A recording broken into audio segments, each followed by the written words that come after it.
ziar Sénégal ziar Afrique ziar monde entier mbokk Samagal TV mbokk internet yi Samagal TV dafa ñëw seet si tey Omar Cissé nekk éleveur boo xam ni tey dafa bokk ci Adam nag war a dem ci renouvellement bu bureau moom nag mu postulé ci nga xam ne li nga xam ne mooy candidat à la communication et marketing bu Adam tey nag dañ koy bàyyi rek mu présenté wu wax ñu lan yan diagnostic la def bu paree foofu nag ñu dem laaj ko lan mooy programme am bu jigee ci programme am nag moom mu wax ñu xalaatam ci nan la nar a doxalee bis bu ñu ko falee ci poste boobu kon jërëjëf Omar Cissé ñu ngi lay nuyu di wax nga présenté wu dugg ak ñun ci waxtaan wi jërëjëf. salaamaaleykum man la Omar Cissé bu bergerie Baraka bëggoon waxtaan ak yéen tuuti rek ci élection yi ñu dëgmal biir Adam donc voilà parce que ñun dañ ci postuler président sous commission marketing et communication. Voilà donc man la propriétaire u bâtonnier xam naa ci lañ ma gën a ràññee donc sama bergerie mi ngi nekk parcelle unité 16 ça fait 6 ans maa ngi ci élevage. dañuy jàll directement ci diagnostic bi parce que bi ñuy seetlu gis nañ ne vraiment association bi am na quand même déficit au niveau du marketing et de la communication ñun li ñu seetlu mooy depuis 5 ans bi ñu nekkee ci association beeg léegi gis nañ ne on fait plus de l'information que de la communication et du marketing information la ñuy def maanaam bu ñu amee lu ñu xewle wala lu ñuy organiser dinañ ko yëgal membres yi via nos réseaux WhatsApp Twitter Facebook les réseaux sociaux mooy yi ñu utiliser donc bu loolu jàllee jeex na donc beneen wàll bi mooy ñi ngi utiliser une communication événementielle ci bu ñu organiser benn manifestation maanaam lu ci mel ne Saladam wala secteur yi li ñu organiser une semaine avant dinañu jéem a fexe def benn communication pour yëgle ko def des pubs au niveau de la télé et des radios maanaam les canaux de communication traditionnels yooyu la ñuy gën a faral di utiliser. te ñu gis ne communication dafa war a nekk loo xamante ni vraiment ça doit être continu et bien ciblé donc nekkul loo xamante ni dafa war a taxaw parce que membre association bi ñoom seen bopp dañuy soxla visibilité en permanence donc association bi ci boppam dafay soxla tamit une certaine visibilité par rapport ak liggéey yi projet yi nga xamante ni ñu nga fay mëne ak liggéey yi nga xamante ni ñu nga ko fay def voilà donc à ce niveau il y a vraiment un travail vraiment de fond qui doit être fait boo xamante ni gis nañ ne à ce niveau là tout est vierge. ci wàllum sponsoring bi vraiment bu ñu li nga xamante ni moom la ñuy def ci wàllum sponsoring mun nañ ne am na lu si commencé ñëw mais ba léegi am na lu ci des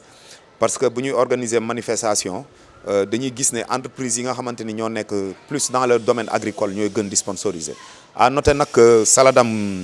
bii ñu mujj organiser mooy 2020 quand même benn entreprise de la place buy liggéey buy yëngu ci wàllum télécom ñëwoon na sponsoriser muy une avancée vraiment majeure à noter voilà mais li ñu ci gën a seetlu daal généralement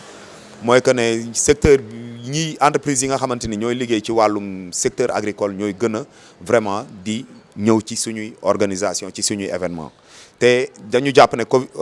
actuellement on est à l'ère de la communication entreprise yëpp képp kuy liggéey ci wàll boo munti nekk da ngay soxla am visibilité da ngay soxla am représentativité te à ce niveau là ñun suñu manifestation dafay réunir entre 10 000 et 20 000 visiteurs en 10 jours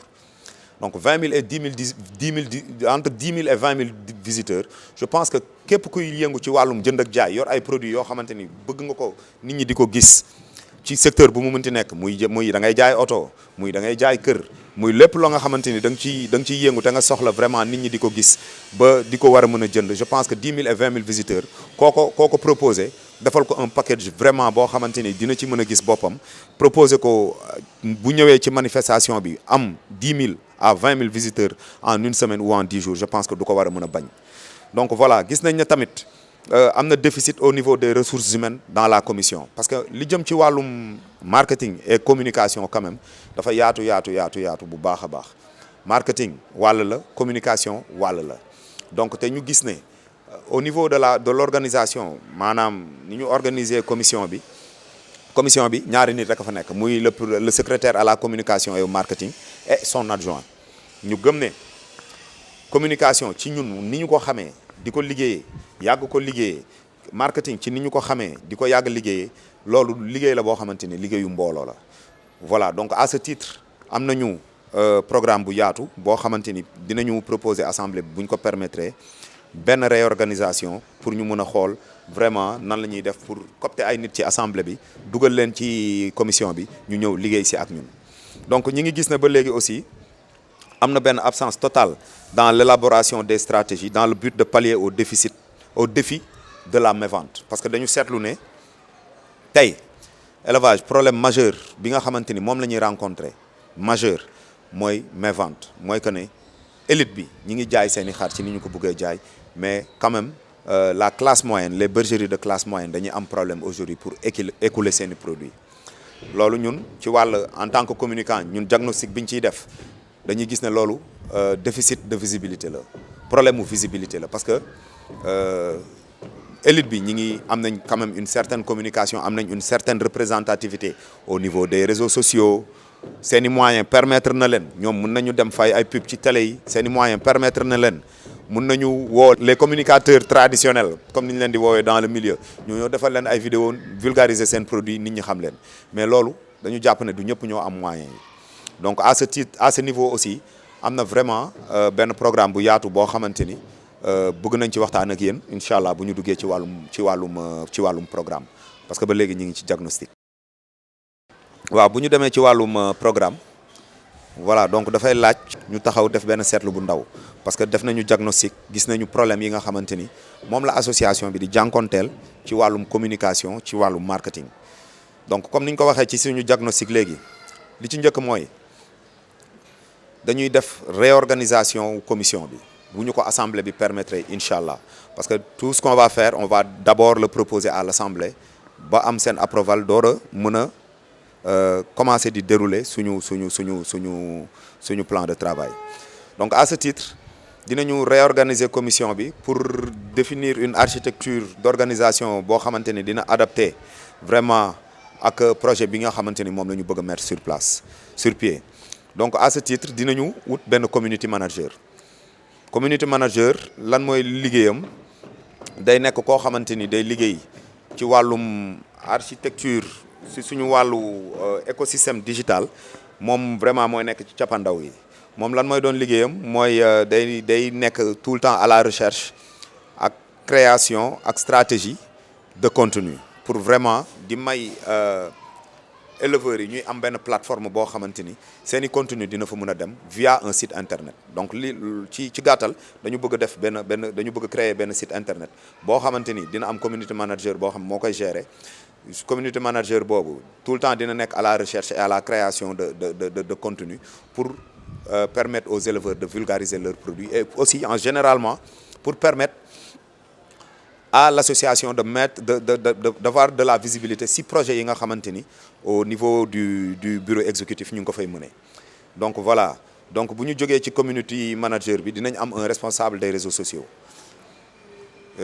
ñëpp xam nañ ne actuellement ci àdduna mun nañ ne ci communication mooy li nga xamante ni moo porté communication digitale ci lu bari donc muy Facebook muy Twitter Instagram TikTok Snapchat yeneen ak yeneen donc foofu danañ soxla am koo xamante ni da koy gérer en permanence parce que li ñu seetlu mooy li ñu doon wax sànq ci diagnostic bi rek mooy la communication se devant d'être continue et ciblée donc tout le temps nit ñi dañuy soxla di am visibilité tey bu dul bergerie Baraka suba dafay nekk bergerie Xanda Ndiobène wala mu nekk bergerie Galoya donc tout le temps ñi nga xamante ni dañuy liggéey ci wàllu woowu dinañu am liggéey ba nga xamante ni dinañ ko war a mën a defal les propriétaires et les bergeries yi ñuy liggéeyal sur les réseaux sociaux sur le site internet sur notre architecture digitale bi nga xamante ni moom la ñu bëgg a mettre sur pied voilà dinañu soxla aussi am un responsable de la communication média boobu ba léegi ñi ngi wax wàllum digital mooy communication digitale mooy site internet mooy les réseaux sociaux yi nga xamante ni lépp moo koy accompagner mais il faut que ñu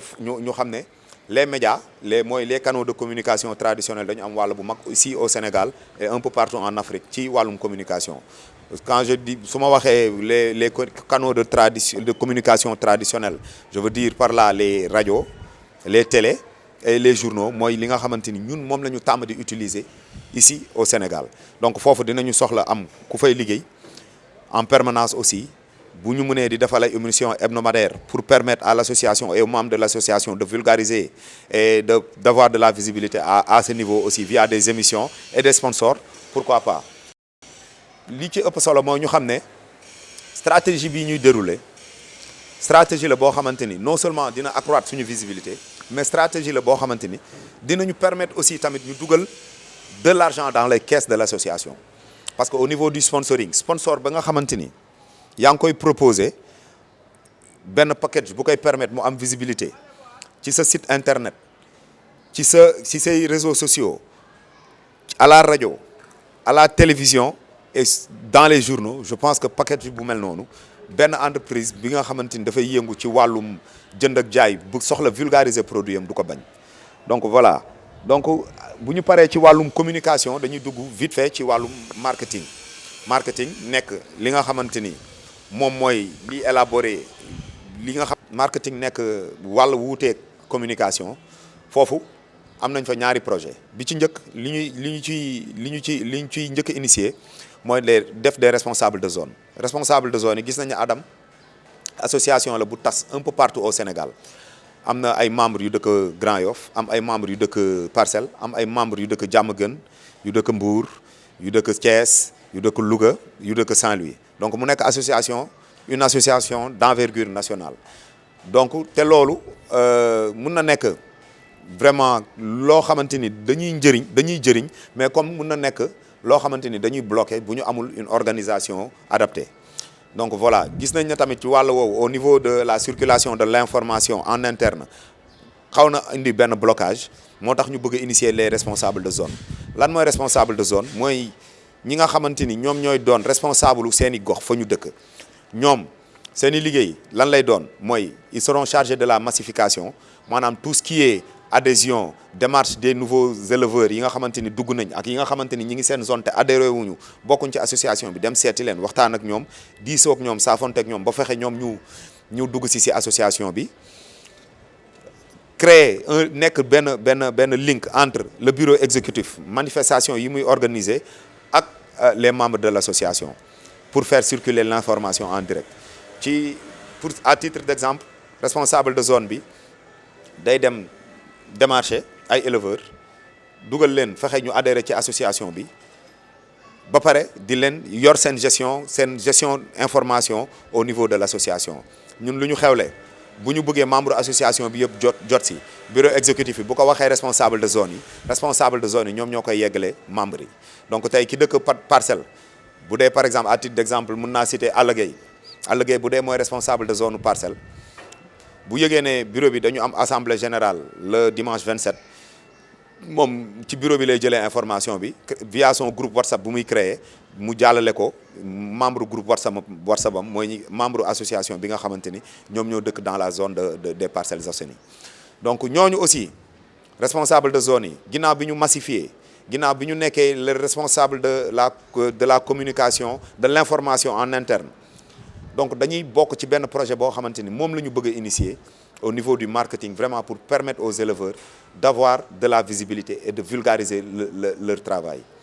Donc à ce titre dañu bëgg a initier Adam Media Group. Adam Media Group benn équipe la boo xamante ni dañ koy mettre sur pied di dem di seeti éleveurs yi di waxtaan ak ñoom di saafonte ak ñoom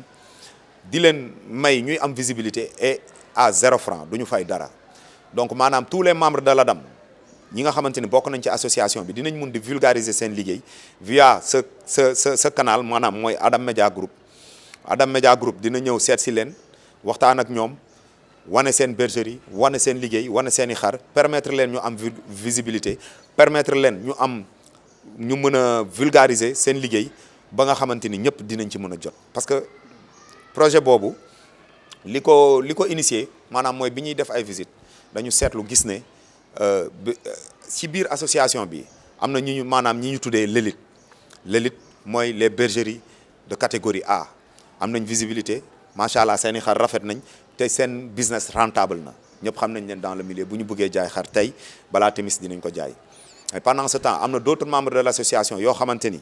ñi ngi ci association bi di cotiser chaque année 50 000 sectoriel bu amee dinañ ñëw présenter seeni xar jël seen box des fois ñu ci bari dañ leen di éliminer ci élimination bi ñuy def ñu dellu du ñu présenter ñu ci bari du ñu présenter wu du ñu présenter seeni sujet Saladam te loolu dafay nekk quand même bu yàggee élite bi tout le temps ñi dàq xar maanaam les bergeries yi nga xamante ni ñoo am benn reconnaissance quand même nationale bu yàggee ñoom dañuy gën di creuser écart bi pendant ce temps di fa bàyyi les bergeries de classe moyenne moo tax ñu initier projet boobu Adam Media Group pour permettre ñooñu